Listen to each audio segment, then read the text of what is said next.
Here's what's coming up on today's show. How much do you need? How much have you saved? All these different things where we can put a formula together and a plan together for you that's going to make sure that you stay ahead of inflation to keep pace, so you don't run out of money. Hello, this is Mark Silverman, managing member and founder of Silverman & Associates, and I'm also a certified financial planner professional. I want to welcome you to the Saving with Silverman podcast. I'm glad you're here. Each week, we'll discuss different financial planning topics because making smarter choices about your money impacts the quality of your life. I read earlier this week something about The Lion King, and The Lion King was the first Disney animated film to feature an original story instead of one based on a pre-existing work or a pre-existing fairy tale. I never really thought about that, Mark. Have you? I hadn't either. We used to watch those. My daughter's 18 now, but when she was younger, she was very much into the whole Disney thing. Yeah. Disney, the whole princess, the movies, the Disneyland, Disney World. We even went on a Disney cruise, which is, wow. Yeah. She's not really into it anymore, which is not a problem for me. I'm thankful that we're done with that stage. But I mean, I had not thought about that. The Lion King is the first, based on the first original story, but I'm betting that, I haven't really kept up with him, but Disney's come out with more animated films since that then. time. Yeah, I would think so. And I bet there are a whole lot of other original stories. Sure. Yeah. Well, let's talk about getting inside your head, and I'm glad we were able to get inside your head for a moment and find out all your experience with Disney creations. So. Yeah, I got it out of my head. I'm done with that. And a good thing. Socrates said that the unexamined life is not worth living, and when it comes to financial planning, it's important to examine yourself by pondering some of these important questions. Why are these questions important? And how might you see different people answer them differently? Number one, the first question I have here, Mark, is what financial issues do I really worry about? What keeps me up at night? I guess that's kind of the same thing you ask people when you get to know them, right? Well, we ask this so when we do a financial plan, which is financial life planning, the process that we've mentioned before, that's really getting to the heart of these issues. It's really understanding what's important, what's your values, what's your goals, and putting those pen to paper, and so we can align those with your money. So making sure that you can achieve those. But that's the heart of the question. Most people, what keeps you up at night? I'd say the number one thing is probably running out of money. Yeah. So if people are planning a retirement, it's scary. Even if you've done a great job saving, it's good to have a reassurance and a plan to know that, hey, if this happens or this happens, you're still going to be okay if you've done the appropriate steps rather than just winging it, which unfortunately a lot of people do. They retire and don't realize that how much they spend and that sort of thing. And in some of those cases, they have to go back to work or cut their budget, and it's not the retirement that they really envisioned that they wanted.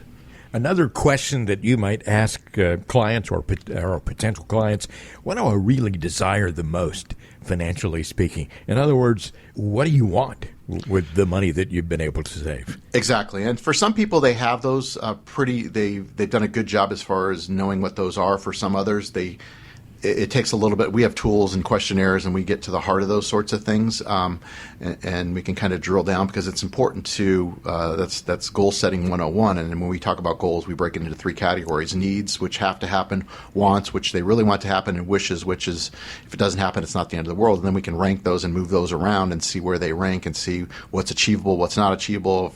Some things become more important now versus later, and goals change.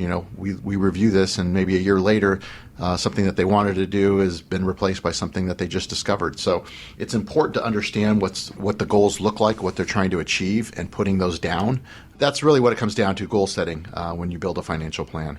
As you listen to the show today, you may be thinking, I wonder what it's like when I do come in for a conversation with Mark Silverman. Well, another question that Mark may ask you is, how much of a risk taker are you when it comes to money? And Mark, you and I have talked about this, for long periods of time about, how different people are comfortable with different levels of risk in their portfolio. Yeah, everybody has a different risk tolerance, and it's important to understand that. And a lot of it does come down to a way we explain it is the longer time frame you have, the more risk you can take. So it's understanding those things and putting a plan together that's going to work for you in regards to that.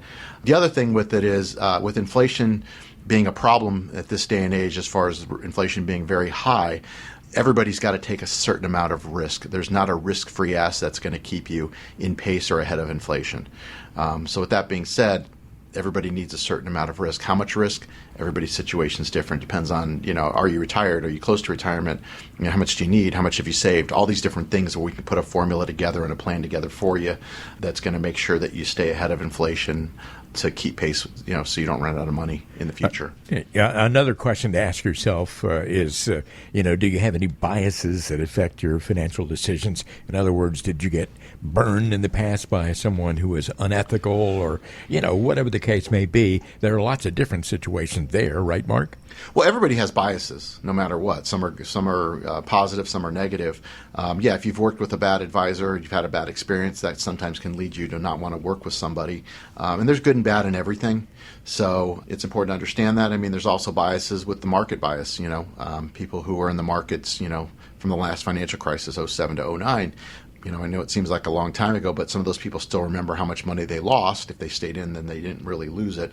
But some of those people did get out and never fully recovered. So there's that bias as well. So, our past experiences create a mindset. So it's understanding those and having to move forward with a plan that's going to get you on the right track so the markets can work in your favor. And there's certain ways to do that, and there's certain ways not to do it, unfortunately. A lot of people who are out there doing it themselves, who aren't disciplined, end up the markets don't work in their favor. Yeah. 520-333-7601 is your number to call if you'd like to have a conversation with Mark Silverman. It's cost-free and obligation-free. 520-333-7601. We're talking about getting inside your head here today. And, you may ask yourself, what did you learn about money from your parents, either by explicit teaching or just by observing what they did? And that can have a real impact on people later on in life as well. 100%. I mean, we go through this planning process. We'll look at a couple, even if they've been married a long time, depending on how they grew up with money. So you might have one that grew up with money and one that didn't. They're going to have different views regarding money than each other, even, like I said, if they've been married a long time. So it's important. And people learn from their parents, whether they try to or not, whether it's good habits or bad habits.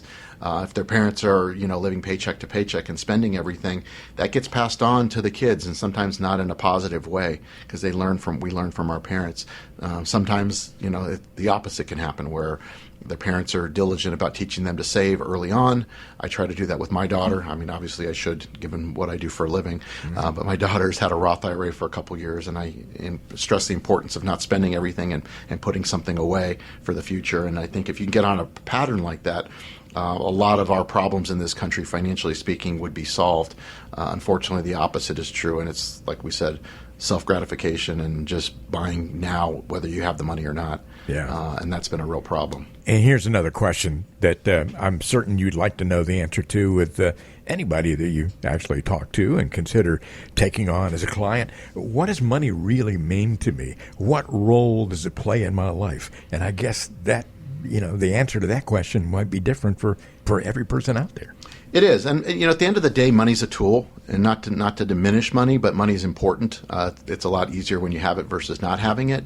But, it gets to a point where you need to know how much enough is enough. Because, at the end of the day, we have a certain amount of money that you have, but more importantly, in my opinion, we have only a limited amount of time. So it's a balance. You've got to be able to take some of the money that you make and enjoy your life now, but also put some away for the future. And like I said, you can always create more money. You can't create more time. So how you spend your time is important. So it's important to identify what you want to do with that money, what you want that money to accomplish. And everybody's situation is different.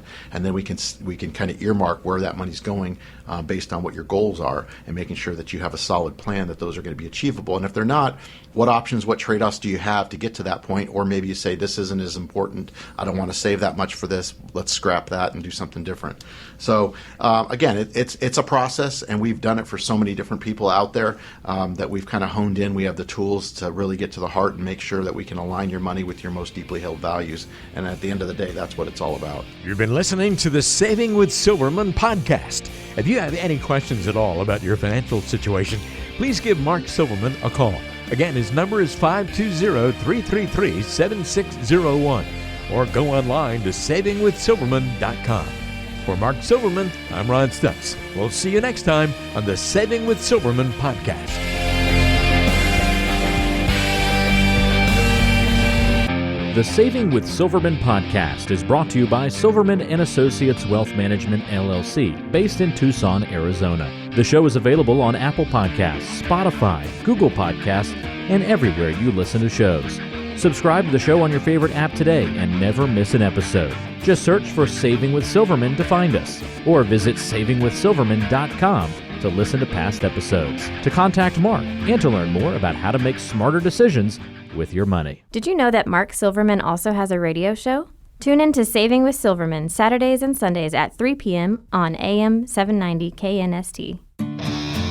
All matters discussed on this show are for informational purposes only. Opinions expressed are solely those of Silverman & Associates Wealth Management, LLC, and staff. All topics covered are believed to be from reliable sources. However, Silverman & Associates Wealth Management, LLC makes no representation as to its accuracy or completeness. This show shall in no way be construed as a solicitation to sell securities or investment advisory services to residents of any state other than Arizona or where otherwise permitted. Topics should be discussed with your individual advisor prior to implementation. Fee-based financial planning and investment advisory services offered through Silverman & Associates Wealth Management, LLC, a registered investment advisor in the state of Arizona. Insurance products and services are offered through Silverman & Associates, an affiliated company.